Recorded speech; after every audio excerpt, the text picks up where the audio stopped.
Russie menace de frapper la France après le feu vert du Parlement européen à l'Ukraine pour frapper des cibles militaires en territoire russe avec des armes occidentales.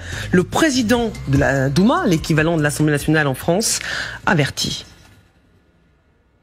Ce que réclame le Parlement européen conduit à une guerre mondiale avec des armes nucléaires. Si quelque chose comme cela se passe, la Russie ripostera avec fermeté en utilisant des armes plus puissantes. Pour votre information, le temps de vol d'un missile Sarmat jusqu'à Strasbourg est de 3 minutes et 20 secondes. Un missile Sarmat peut frapper Strasbourg, où se trouve le siège du Parlement, en 3 minutes et 20 secondes. Nous avons déjà dit à maintes reprises que l'Union européenne a perdu toute indépendance. Ils suivent sans réfléchir. Comme l'a dit une jeune fille rescapée d'un camp de concentration, les nazis voulaient nous faire perdre la tête et paralyser notre volonté. C'est ce qui est arrivé à l'Union européenne aujourd'hui. Elle a perdu la tête et paralysé sa volonté afin de continuer à suivre une voie conflictuelle et suicidaire pour elle. Il s'agit d'une escalade des tensions avec la Russie.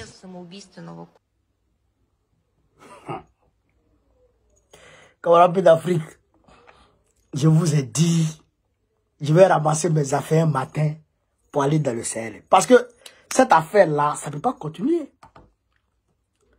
Le Parlement européen, réuni en plénière, je crois hier ou avant-hier, a autorisé l'Ukraine à frapper la Russie en profondeur. Et c'est pourquoi le président du Parlement de la Russie riposte pour dire ce que vous avez voté là, l'autorisation que vous avez voté là, si vous vous amusez, on va utiliser les missiles Sarmat. 3,20 secondes. 3 minutes et 20 secondes. Pour rayer la France de la carte. Mais en réalité, il y a plus de peur que de mal. Je vous explique, chers camarades. En réalité, il y a plus de peur que de mal. Le Parlement européen n'a pas trop de pouvoir sur, on va dire, les différents exécutifs de tous les pays de l'Union européenne. Le Parlement a autorisé pour mettre un coup de pression sur les pays de l'Union européenne, sur les chefs d'État, les décideurs de l'Union européenne, afin qu'ils puissent autoriser l'Ukraine effectivement à frapper en profondeur sur le territoire russe. Est-ce que vous comprenez?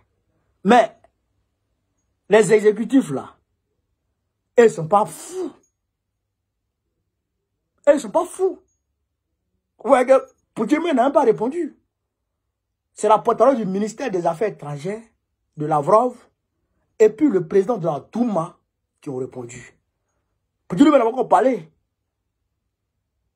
Il n'a pas encore parlé. Lui, il parle quand les dirigeants parlent. Quand Joe Biden a dit qu'ils sont en train de réfléchir à donner l'autorisation à l'Ukraine, là, il est sorti et il a parlé. Et il a sa position. Et dit, si ça s'amuse, c'est la troisième. Et si la troisième démarche, c'est nucléaire. Et on va vivre dans les métros maintenant. Et chacun va prendre son petit boro pour aller dormir dans les métros. Il fait froid, mais on dormit dans le métro. Parce que quand il va frapper, là, même les sous-sols sont capables de tomber. Ok. Vous ne connaissez pas le bombardement? Il y a des bombardements quand ça frappe. Ouh. Hein? Parti sans gagnant. C'est-à-dire que quand ça pète comme ça, ouah. Hein? Quand ça pète comme ouah. Mais non. C'est gâté. Euroman. Camarades d'Afrique. Voilà ce que je voulais vous dire.